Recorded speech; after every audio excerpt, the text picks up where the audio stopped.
Kapas Kisan app, ఆ యాప్ని కరెక్ట్గా వాడడం, డౌన్లోడ్ చేసుకొని ఫస్ట్ పాయింట్. తర్వాత సెకండ్ పాయింట్, స్లాట్ బుకింగ్ ద్వారానే ఇప్పుడు పర్చేస్ చేయడం జరుగుతుంది. సో ఈ స్లాట్ బుకింగ్ ద్వారా జరుగుతుందంటే you need to create awareness among farmers.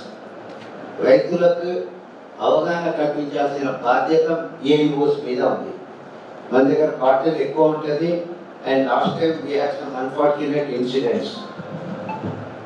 I don't want to tell it very openly, but you are all aware of it.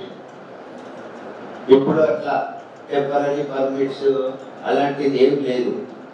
They have to sell it at the stipulated center only, for which advance slot booking has to be done.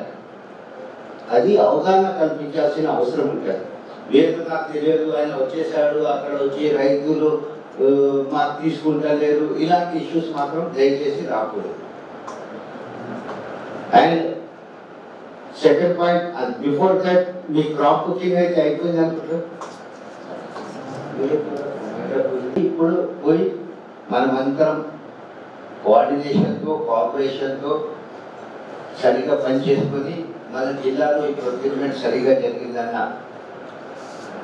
జరిగినట్టు చూసుకోవాల్సిన బాధ్యత all concerned, mostly on agriculture department, marketing and of course others మీద ఉండి మనం చూసుకోవాల్సిన బాధ్యత ఉంది.